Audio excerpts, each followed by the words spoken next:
Education sector is lagging behind. You're giving people bursary for 5,000. We were thinking as leaders that instead of giving bursaries to kids that are going to boarding school, why don't we concentrate our bursary in these public secondary schools?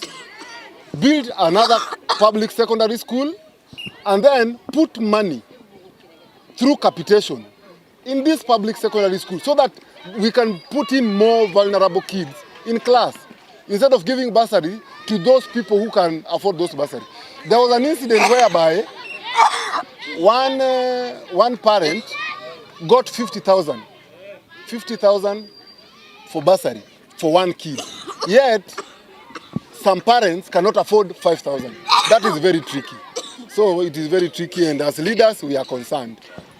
The class teachers know that the MP is absent. The principal, the head teachers know that the MP is absent.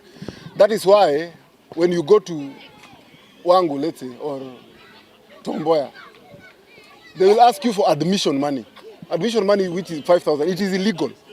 So what Embakasi North lacks is a serious MP who will come. An MP like Jindi Nyoro will say that, excuse me, we want these kids in class, no matter the outcome, even if the parent is poor, because FPE means free primary education. And the only solution is for a leader to come and tell the head teachers that we want these kids in school.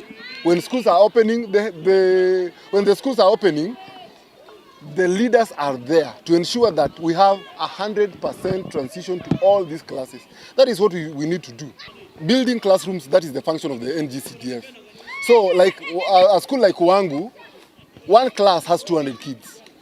So for us to tackle that, we just need more classrooms. And we cannot use the normal model that we were using. We are supposed to do some things differently. We go stories, build more classes with less space. When we get more classes, we will put in more kids. The NGCDF will still build more desks for these kids. That is very simple.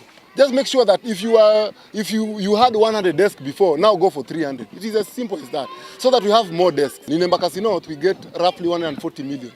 That is roughly enough to, because we will use 30% in bursaries. If we use 30% in bursaries, that is enough. 30% in bursaries, that is, we are talking about around 40 million. That is enough to take these vulnerable kids to school. The rest is supposed to build those classrooms. In fact, we can even neglect security, because we can neglect security and put more emphasis on the education sector, and leave alone the education sector. As an MP, you have friends. Our MP is hobnobbing with the deputy president. So these are friends. If you want an extra class and the NGCDF money is not enough, you talk to your friends, bring in a kitty, and have more classrooms, so that we don't use microphone. By the way, if you go to these schools, they're using microphone to teach. Microphone, because the class teachers cannot handle 200 people.